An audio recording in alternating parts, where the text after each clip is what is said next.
You may have heard that. Okay.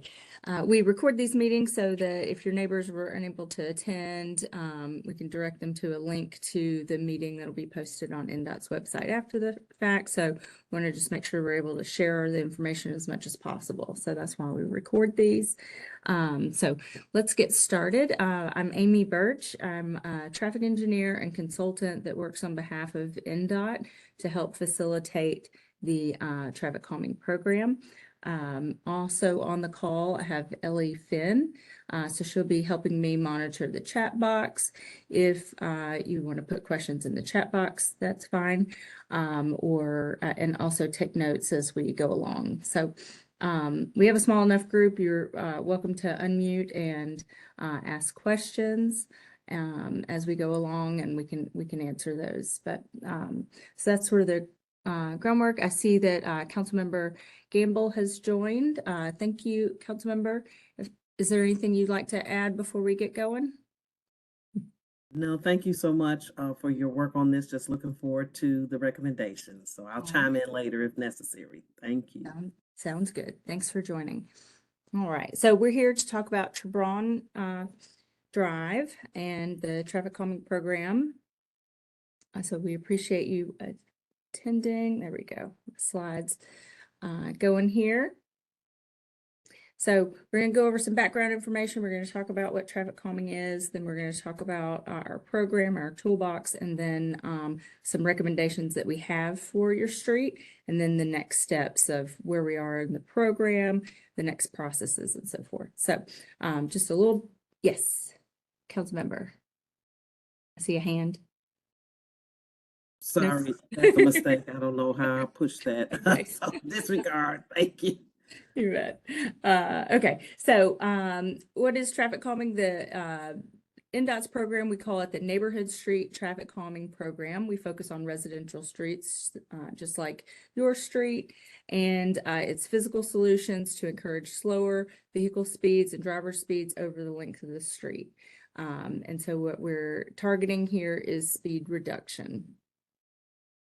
We talk about the 3 E's of traffic calming often, education being, a lot of the information we put out as it relates to drivers speeding and so forth, and education about our toolbox and how drivers, when you encounter those devices on the street, how to navigate through the street safely and appropriately. And then enforcement, that's the job that the police department does, and they're, partners in this program, but unfortunately the police department can't possibly do all the enforcement on these residential streets where we have these speeding issues all the time, 24 hours a day, 7 days a week. But they do help out with the program and enforcement of the streets. But what NDOT focuses on is the engineering of the street. How do we change or modify the street to physically encourage slower speeds?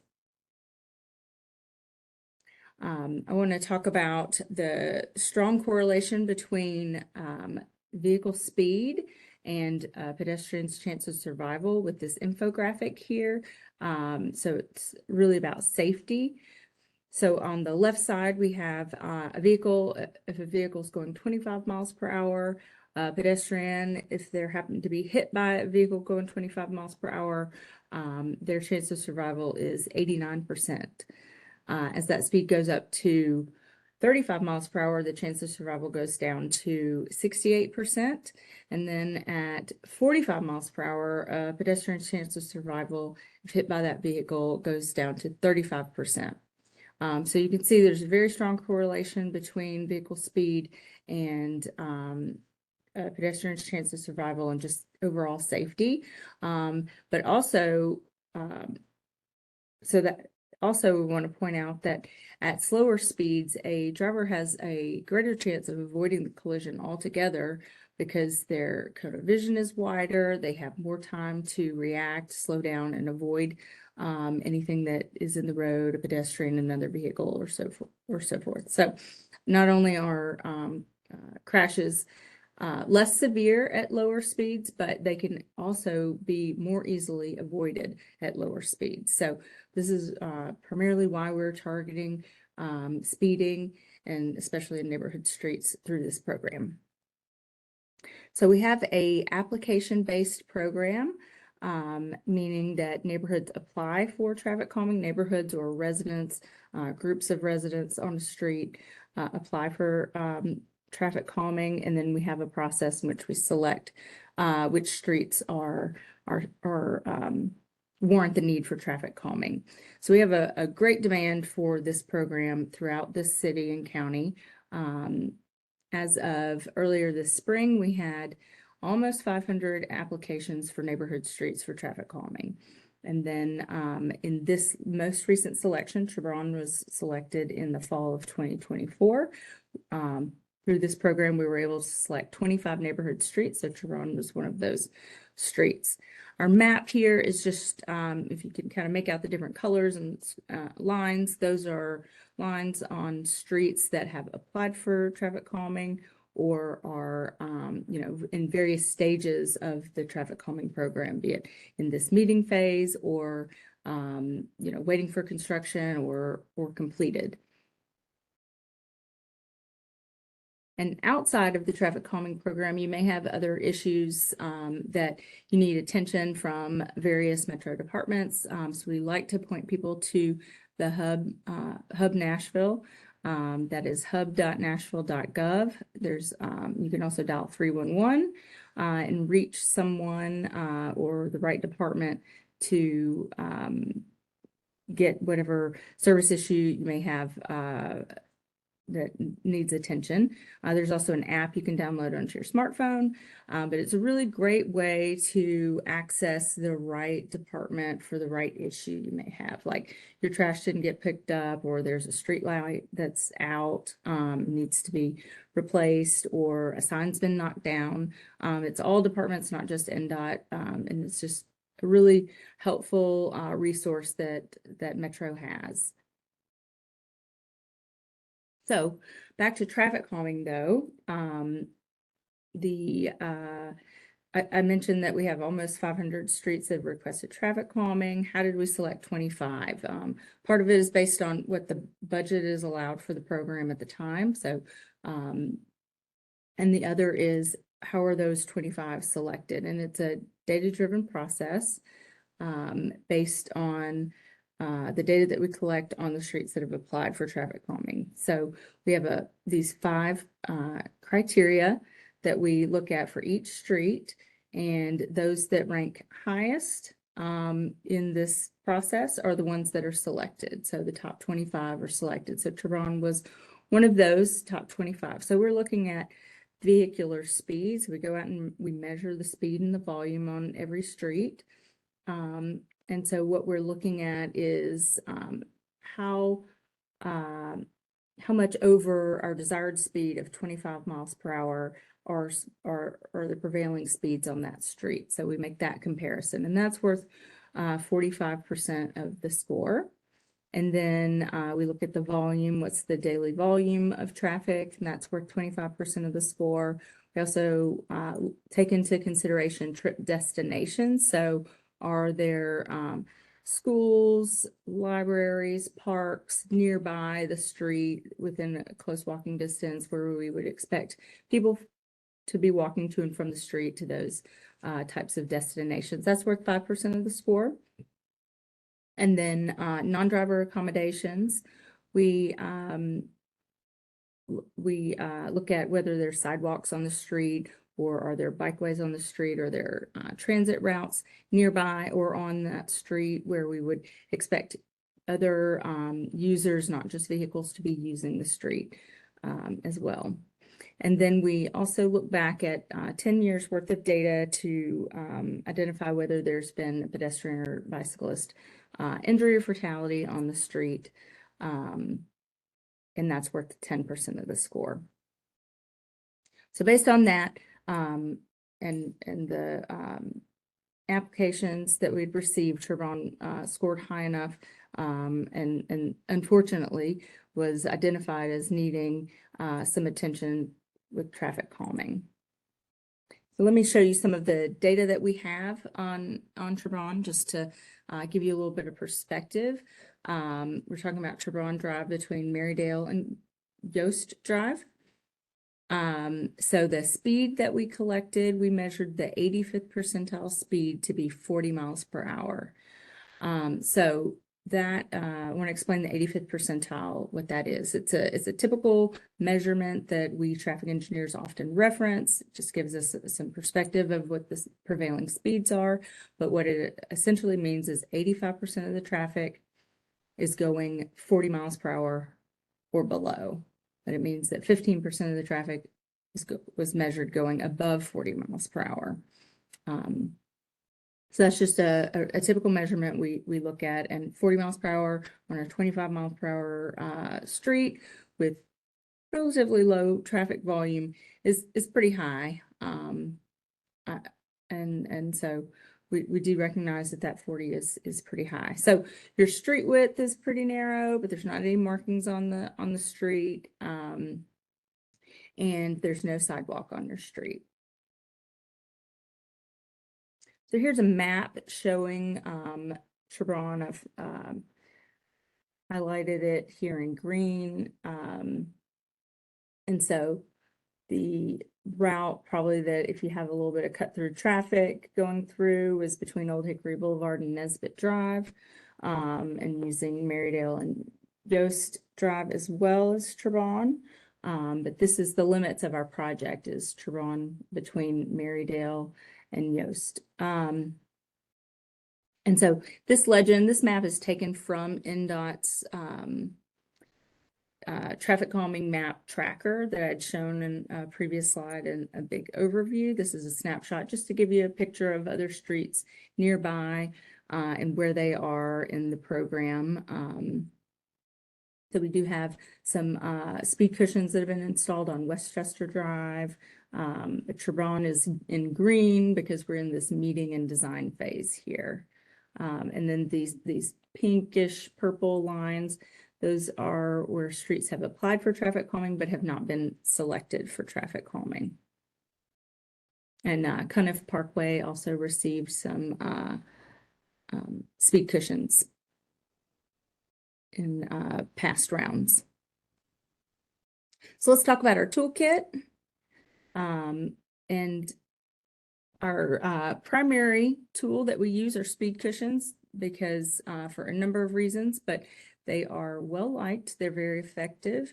And typically when neighborhoods and residents are asking for traffic calming, this is usually what's in their mind as far as what they're asking for. And the NDOT has installed speed cushions on a number of streets in Nashville now. So you've probably encountered them on other streets nearby or as you drive around the city. But they are rubberized devices and they are modular, so we can form them into different configurations depending on the characteristics of the street. But they're drilled into the pavement. So one thing is, when a street needs to be repaved, we can easily remove them, store them for a little while, and then put them back so that the cost of the cushion is not lost if the street is repaved. They come in a few different lengths we can put them in, and that we typically do based on the characteristics of the street. But our standard length are 10.5 feet typically, and that's measured, as you travel over the cushion, that's the length of the cushion. They are 6 feet wide, and so that is wide enough that a passenger car can't avoid them entirely, but a emergency vehicle, which has a slightly wider wheelbase, is less affected as they go over the cushion. They can more straddle them. But passenger cars, pickup trucks, they have a narrower wheelbase, and so they're still driving over the cushion. Some drivers may try to put one wheel on and one wheel off. I believe that that is actually less comfortable and more jarring. They're effective, but the best way to drive over them is straight on one wheel on either each end of the device or one wheel on each device. These have the gaps that you see in these pictures here in these configurations of 3. So, you can put one wheel on a cushion on the right cushion and one on the center cushion as you drive down the street. And that's the proper way to drive over them. We will incorporate other tools with the installation of these depending on the characteristics of the street. So this street in the bottom right-hand corner has a bike lane on it. So in order to keep drivers from driving around the cushion and into the bike lane and affecting the bike lane, we'll sometimes use these white delineator posts on the line or in that buffer zone to keep drivers from going around them. You'll see that these have markings on the devices so that they are seen at night and kind of mesh with whatever the pavement marking pattern is on the street. So depending on how wide the street is, will come into play of how many we put across the width and how that configuration works. But the gaps are there for the emergency vehicles to navigate around them with less impact. And then in the top left-hand corner, you'll see a sign paired with the speed cushions. We want to make sure that they are visible and noticed as drivers approach them. So we'll put the warning signage with the cushions as well. And then the bottom left corner is just giving you a profile view of what those look like, but they're 3 inches high at their highest. This is a 10.5 foot long cushion that I'm showing in that bottom left picture. So the middle section of the rubber is flat, and then the on either end is sloped to give you that rise over the cushion. So when we install these, we are spacing them in series so that we achieve a consistent driver speed along the length of the street. So we'll space them around 400 feet apart so that drivers probably see the next set of cushions as they're going over one, so they're not tempted to pick up speed and try to make up time between the cushions. We want to try to get that even speed along the length of the street. We also are looking at things like driveway locations and street intersections. We're avoiding that. We're not putting these speed cushions right at the back of someone's driveway so that you're having to drive sideways over them to get in and out of your driveway. We're making sure we're staying away from driveways enough so that that's not a nuisance for you as you come and go from your home. And then yeah, I think that's it about the speed cushion. Oh, grade. And that does come into play for Cherbron. There's a little bit of grade on Cherbron, but I think we can navigate around that for speed cushions if that's what's desired for your street. But we can't put them on really steep grade. Speed tables is another similar vertical device made of the same material. It's just configured in a different way, and they stretch across the entire width of the street as opposed to having the gaps for emergency vehicles. We use these less than the speed cushions because we really want to make sure that we're accommodating emergency vehicle response as much as possible. So NDOT has done some before and after data collection on streets where speed cushions have been installed, and we have determined that they are very effective in this. We've done a study of 6 streets where these were installed, and the graph on the left is showing a comparison of the average speed before and after. So before, the average speed was 31 miles per hour. And then after the install was completed, that went down to 22 miles per hour. And then that 85th percentile speed is shown in the right graph, and the before 85th percentile speed was 37 miles per hour, and then after the speed cushions were installed, went down to 25 miles per hour. So as you can see, we're finding that these devices, these tools are very effective in achieving our goals. We also use radar feedback signs on streets. These are signs that are digital. They're usually paired with the speed limit sign. And so they're radar, so they're measuring vehicle speed as you approach the sign and showing the driver what their actual speed is. So it's a reminder for those drivers, especially those conscientious drivers, that maybe just not aware of how fast they're going, and a reminder that they need to slow down. We've done some before and after studies on these devices as well, and found that the average speed reduction went down about 6 miles per hour, and the 85th percentile speed went down about 7 miles per hour. These are often used on streets where we may not be able to use the vertical devices for reasons such as the grade being too steep, it's too hilly or too curvy. Or NDOT has also used these on streets that really don't qualify for the traffic calming program because their volume is too high, or some other reason, or it's a classification of street that doesn't meet the criteria. So you've probably seen these on streets throughout Nashville. Narrowing of pavement.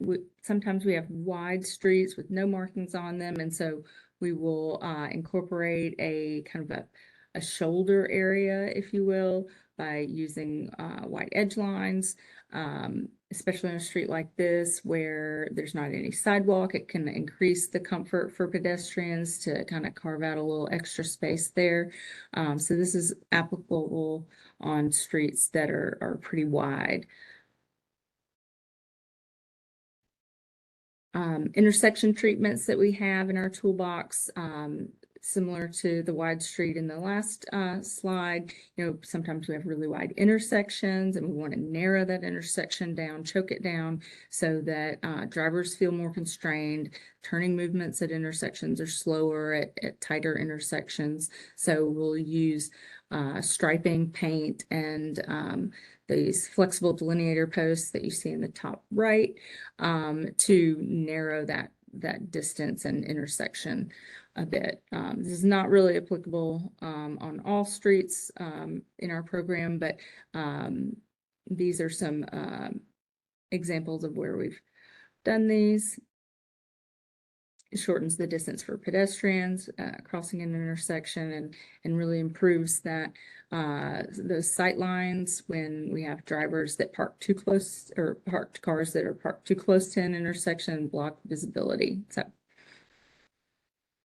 chicanes are another tool in our toolbox. Don't use it very often because it's just got to have all the right situation on a street to incorporate this, but essentially it's using usually paint, maybe some on-street parking to create horizontal curvature in a street that's otherwise a really straight street, to get vehicles and drivers to slow down as they navigate through the street. So these pictures I think are from Fairfax Avenue in kind of the Hillsborough Village area.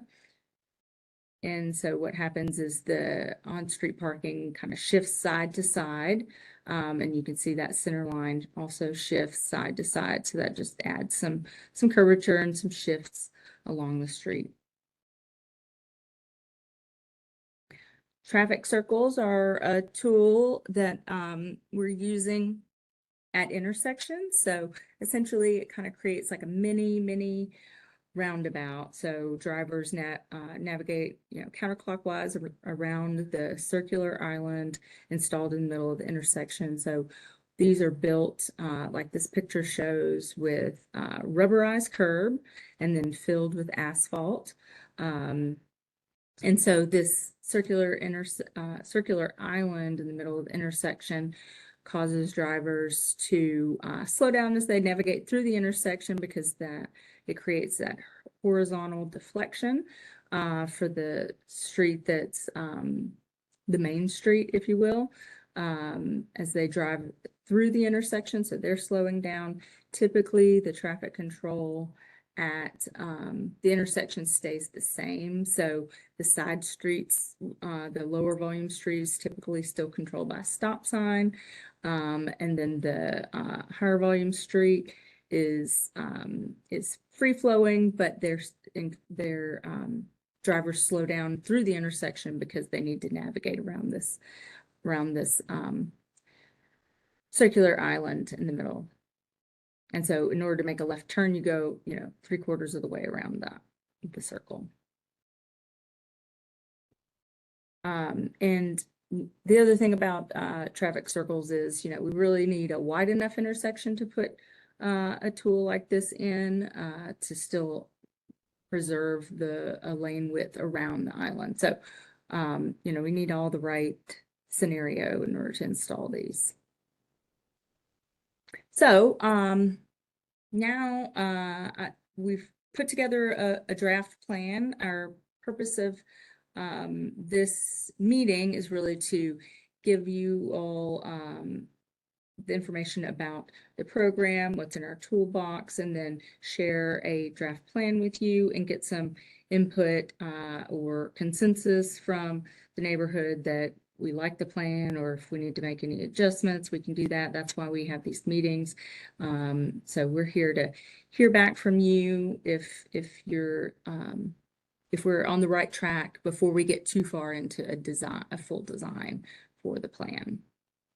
So we have put together a plan that incorporates speed cushions. So we're just showing this kind of cartoonish concept plan for the street. And what we've laid out here is pretty evenly spaced 3 sets of speed cushions. So Cherbron is shown. I've just drawn a pink line highlighting that street, and so Marydale is on the left at the over of your screen, so on the west side, and then Yost on the right. And essentially this this spacing is about 400 feet apart from each set, so we think we could fit 3 in there. So from Marydale, I know it goes downhill a little bit, but it's not too steep, we don't believe, to install cushions there. And then it kind of flattens out more in the middle of the street. So we think we can put another one there before Matilda Street. And then more at the top of the hill would be this 3rd cushion set there before you reach the stop sign at Yost, going left to right as I talk through that. So this picture here is about how that would look. So we're not showing any pavement markings with this. This sign is backwards here, but or the picture was taken from the back, but it would also incorporate that warning signage that we mentioned before. And so, yeah, these are, I believe we would do 10.5 foot length speed cushions. And that's, I'll pause there and see if we have any questions or thoughts on this proposal.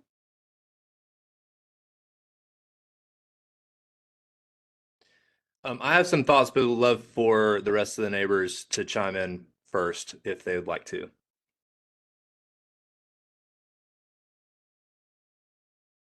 And thank you, Amy, for being so in-depth with all of this. Sure. Yeah, I guess, as someone joining who kind of lives on the cusp of this street, and Jennifer, I am so thankful that you're listening into this. I feel like I'm meeting a celeb. I've seen all your signages out throughout the years. But I just, as so many projects, I'm glad, this is being addressed for the street and concerns. I do just, approaching these problems holistically. This whole neighborhood has become a major cut through for the high school, especially Old Hickory gets really backed up in the traffic off Dickerson Pike over the years. So some of those other, speed signs, things like that, I just would encourage a holistic approach throughout the neighborhood. I think this is great for the street, but I definitely see people speeding down Marydale, speeding down Yoist. They use it as a cut through every day. So I do just want to vocalize that. Yeah, and I appreciate that that input, and we do hear that with these these meetings, when we meet with streets, and so we would encourage you. I noticed that we don't have an application for Marydale or Yost, and so I would encourage you, if you think that that is something that the people on the street would be interested in, to apply for the program, and then we can address it that way. But this program does address street by street. Yeah. Okay. Yeah, that was what I was going to bring up as well, that what Dana brought up. Truly, it begins on Yost from the high school, because the high schoolers look at the line to get out on Dickerson, and they decide not to. I'm very grateful that you did not suggest a radar, because I know who these kids are, and they would have seen that as a challenge to see how fast they could go. I think, yes, I would say in the long run, definitely think that Yost and Marydale would need assistance as well, because yes, they will slow down on Cherbron, but as soon as they hit that stop sign, you can hear them rev down Marydale to get to Old Hickory. So I will say Cherbron, and maybe I'm biased because I live on it, I do think that it probably gets the fastest, because there is a hill between Yost and Matilda, so they kind of are going downhill, which I think is aiding in that speed. But I do like the 3 speed cushions. I think it will help. And again, it is the high schoolers. I know that it's not just high schoolers that are probably driving too fast, but I will say that 2 o'clock rolls around. And I know this because this is when my dog always wants to go outside to use the bathroom, and I make her wait because I don't feel safe taking my dog outside during this time, just because it is all hell breaks loose at 2 o'clock when they come through. So as far as for Cherbron Drive goes, this feels like exactly what we need for our street. But again, want to echo Dana. I think Marydale and Yost will need some assistance as well. Yeah, and I guess too, I know a lot of people on this call walk around the neighborhood and walk their dogs and such. And none of the streets in this area have markings. So I don't know if the street is too narrow to have kind of those. I know you showed a picture of kind of those, I'm blanking on the words, but like that safety padding, kind of those white lines. Yeah. I mean, that definitely feels like something that would just be nice to like remind people that they're in a neighborhood, even though there's no sidewalks. Yeah, I think the width of Cherbron is too narrow. I think it's about 21 feet wide. And so we really don't typically put those edge lines on streets that are that narrow, because it doesn't really leave much shoulder width left. It would just be kind of on the edge. So I don't think it's an application that would be good for Cherbron. Yeah, that makes sense. I agree with the comments that have been made about looking at this holistically. I know in the past and some other traffic calming projects in other neighborhoods, we anticipated that putting the speed humps or the mitigations on one street will undoubtedly drive traffic to other streets that are nearby. And we were able to incorporate those streets in the plan. So Amy, I guess my question is there an opportunity, I guess you all have tried to get away from that, because that has happened a lot, where you put the traffic calming on one street, but then it impacts the adjacent streets. But I guess in this case, since Cherbron is it's a short street, and whereas you have Marydale and Yost that are longer streets, and with the potential of new development coming to Old Hickory Boulevard, and for all of you on the call, I don't know if you get my newsletter or on my social media, but there is a proposed development on Old Hickory Boulevard that would ideally connect to Yost. It wouldn't be a open connection. It would be an emergency connection access, so only emergency vehicles would be able to use it. It would be gated. However, with more development coming on the corridors, which is where we try to concentrate our developments for more housing, it's going to increase traffic on Old Hickory Boulevard, which could potentially increase traffic on Marydale, Cherbron, and Yost. So is there a way to, I guess, look at this holistically and include Marydale and Yost in this application, short of someone from those streets applying? I mean, I'm sure we can get somebody from those streets to apply. Maybe they're not familiar with the program as to why they haven't applied already. But is there a way to incorporate those two streets in this Cherbron application, or in this Cherbron mitigation? Cherbron. Yeah, we have gotten away from that, council member, and a lot of that was because it became challenging to get projects done.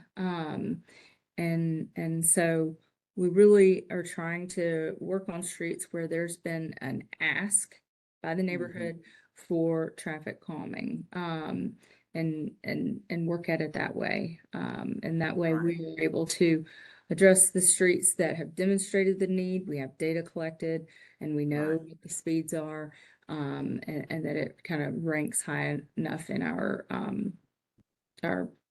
prioritization process to warrant the need and the budget spend on it, essentially. So to answer your question, we haven't done it in a while that I know of to kind of expand the streets, because we're trying to address those that are demonstrating the greatest need. But yeah, our program, the traffic calming program, has applications twice a year. Our next application window will be in March, and from there we will collect data and would evaluate the scoring for any street that applies, Yost, Marydale, both, and could go at it that way. Okay, so our best hope then is to get an application in for March for both of those streets, and I mean, if Cherbron was qualified, then I'm sure the other two would, because they probably get more traffic than well, you know. So if we get the application in March, you all make the selection by the summer. It's possible that if they are selected, because the process for getting the installation, and I don't know, you all may have been, that may be quicker now. It was taking some time. Yeah. It was taking Yeah, like we a are year, getting taking faster. anywhere from 12 to 18 months to get installations. So if that time frame has shortened, then they would get the speed bumps before we get to the evaluation process for Marydale and Yost. Yes, I think I'm following you, but yeah, so that would be my recommendation, is to apply for those two streets. You know, it is you know, there's a high demand, as I mentioned earlier, for traffic calming. So we have a lot of streets that are have applied for the program, but we select 25 every 6 months, essentially 25 streets. So it's 50 a year. And yeah, that, you know, so the next round is in the spring. And I might jump into our program flow, my next slide, and we can come back to this slide and talk about the proposal if we need to. I might jump in. But it sounds like everybody's in agreement that the speed cushions are the preferred mitigation and the placement looks good. Yep. Is that what I'm hearing? Okay. Uh, sounds good. Let's just go over kind of where we are in the program and what's next and all of that. But like I said, it's an application-based program, so we really want to work on and work with streets that have requested this, that there's some neighborhood support demonstrated to get started. So that's why we have an application. It's 2 times a year. The last window closed in September. That we opened the application for 2 weeks, and NDOT advertises all of that, and so do council members. But so the last one with application was in September. The next one will be in March, and from there we do all of the data collection and the prioritization process to identify which streets are demonstrating the greatest need for traffic calming, and then we make that selection for 25 streets. So some streets may have applied a few rounds back, but they're still, if you're not selected in the same round that you apply, it doesn't mean that you may not get selected in the future. It's based on, those that have applied at that throughout the program. So now what we're doing is our neighborhood meeting, which we advertise through the mailers. We send that out to all the property owners on the street.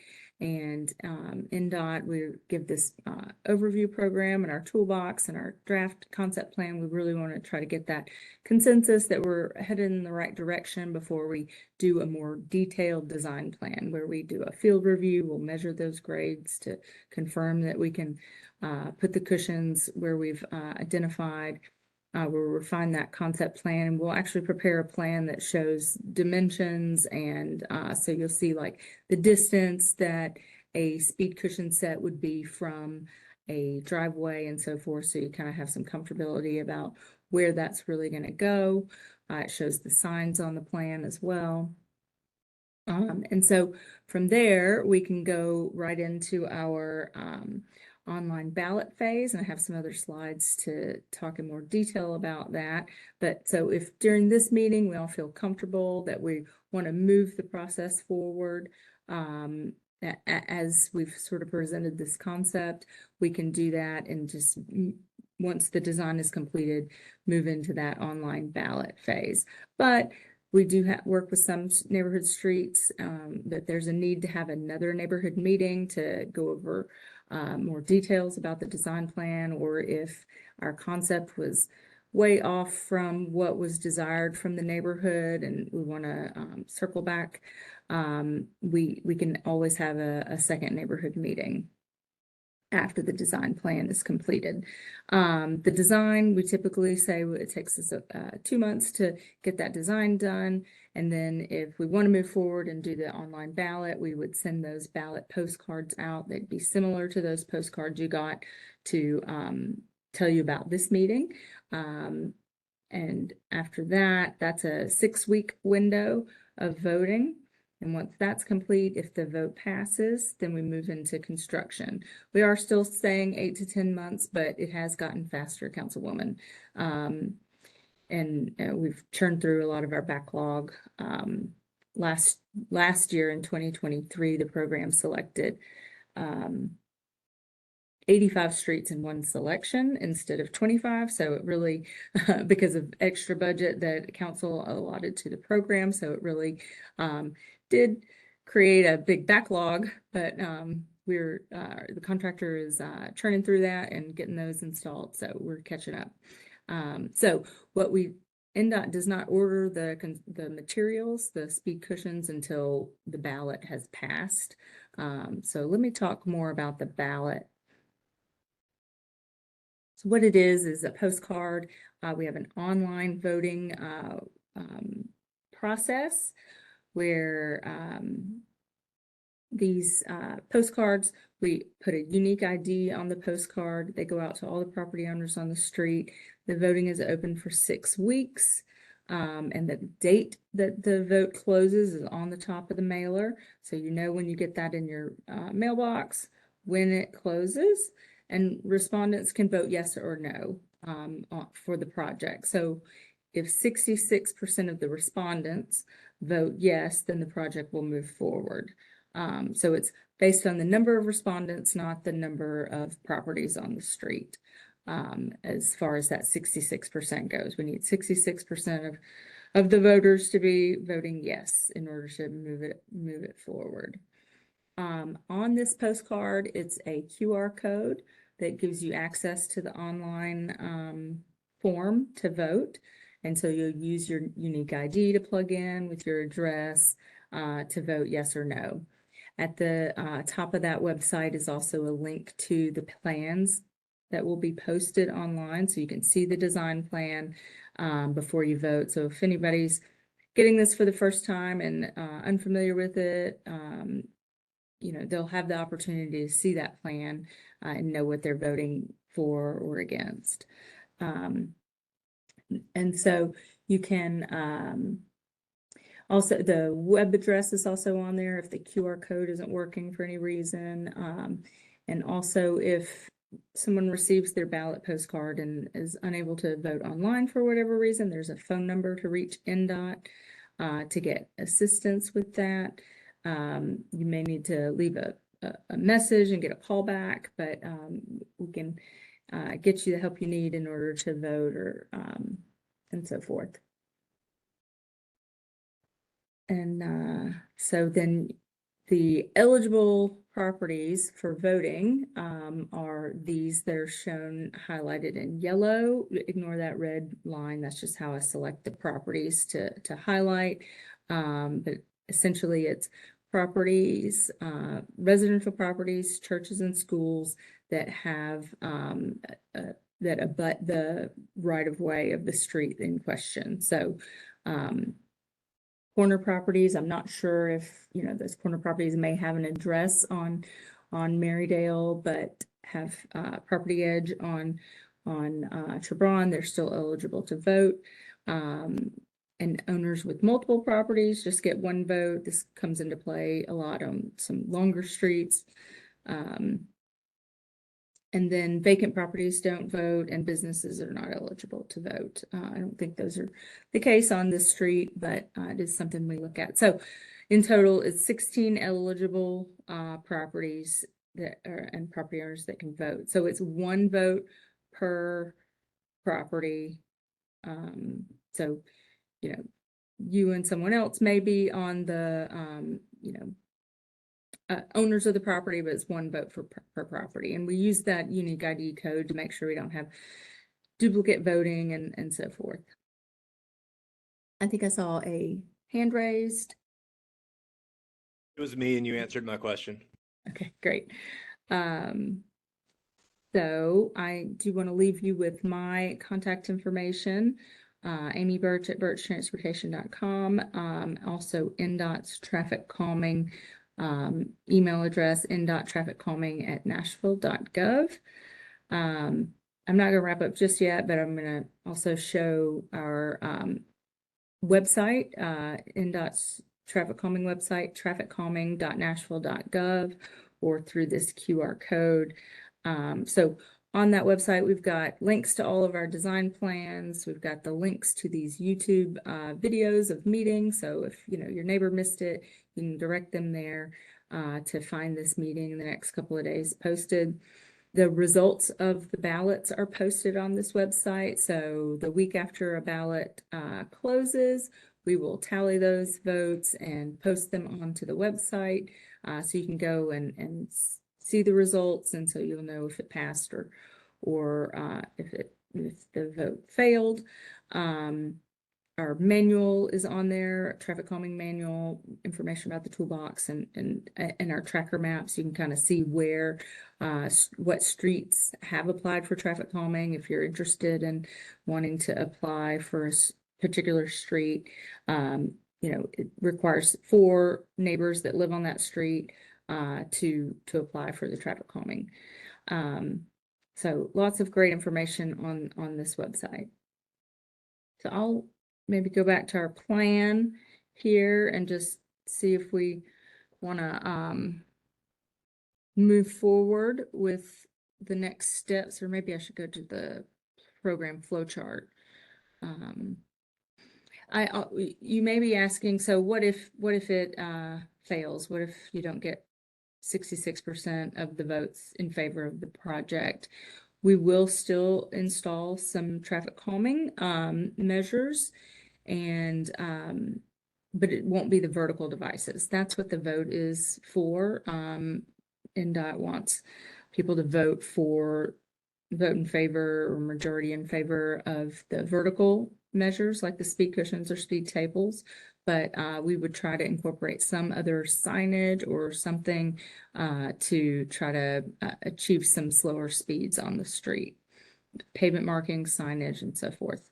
So we would have another plan. We wouldn't come back through this whole process of meeting and discussing that, but we would work through another plan that we think would be helpful, but less intrusive and no vertical measures on it. But I am noting what I heard in the meeting about the radar feedback signs and how the students that we believe are speeding might find that to be more of a challenge as opposed to a directive to slow down. So we'll take note of that as well if needed, if we had needed to come up with a plan B, essentially.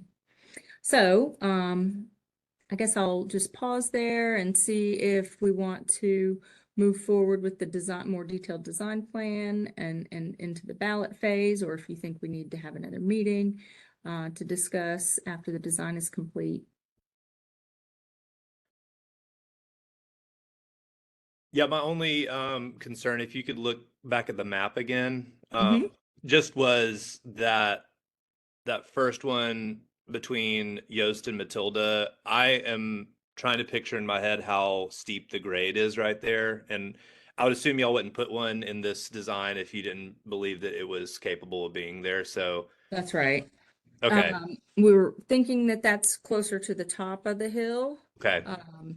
And it's okay to put them more on the top, but we will be measuring that in the field to confirm. So I'll say that this is our, based on our, Google looks and drive-throughs and so forth of this street, we think this is doable. But if in our more detailed field measurement of exactly where those go, if we can't do it, we will shift them around if we can, or may have to remove a set and maybe it's fewer sets, but that would be the change. But our goal here was to put it more towards the top of the hill if possible. Okay, great. I mean, I think this will I think it'll hopefully affect the whole neighborhood in a positive way. I do think that there is some psychology behind this not being as great of a cut through anymore. I think it may deter students from going this route anyway, because it may take just as long now to go through our neighborhood than just waiting in line. I do know that there's the relief of stress after a day of being in class that is released when you get in your car. So I just don't want that to be in my neighborhood. So thank you for considering us, and I'm glad the data showed what we all suspected, was that this was that we weren't crazy and that this was actually a real issue. So appreciate you taking the time.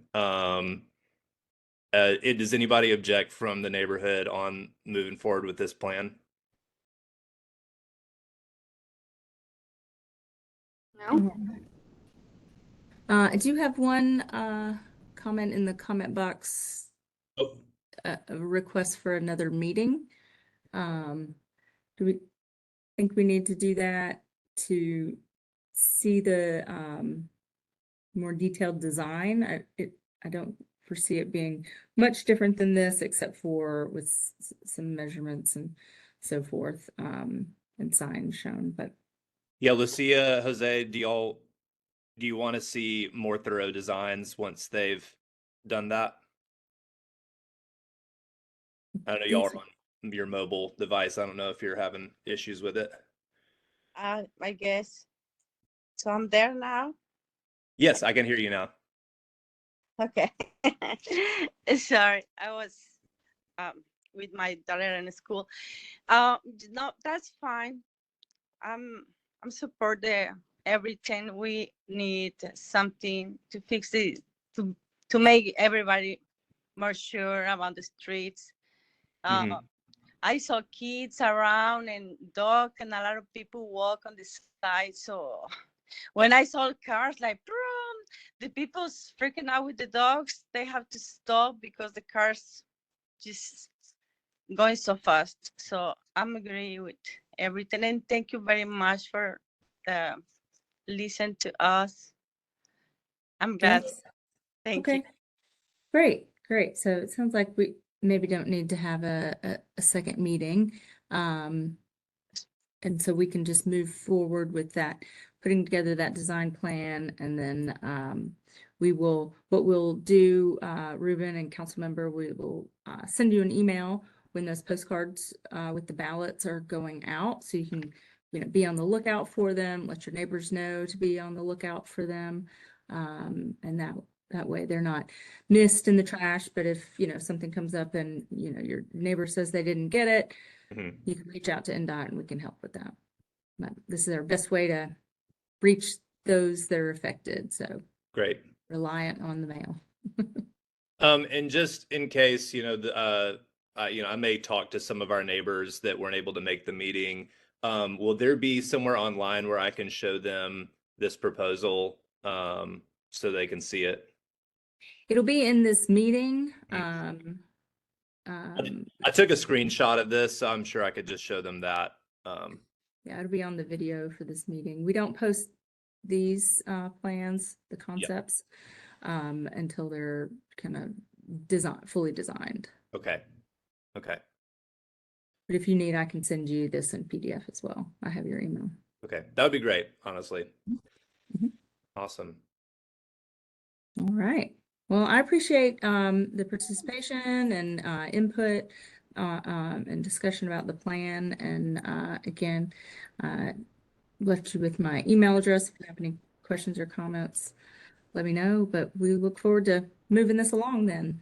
Councilmember, anything? Yes, I just want to thank Mr. Baidez, Ruben, for submitting the application and bringing this to the NDOT's and the city's awareness, and that's what we need to get things done. So I appreciate that and appreciate you all joining this meeting today. Thank you all for your time. Really All right. appreciate it. Thank you. Have a good All right. evening. Have a good one. Have a good evening. Happy Thanksgiving, everyone. You too. You. Bye-bye.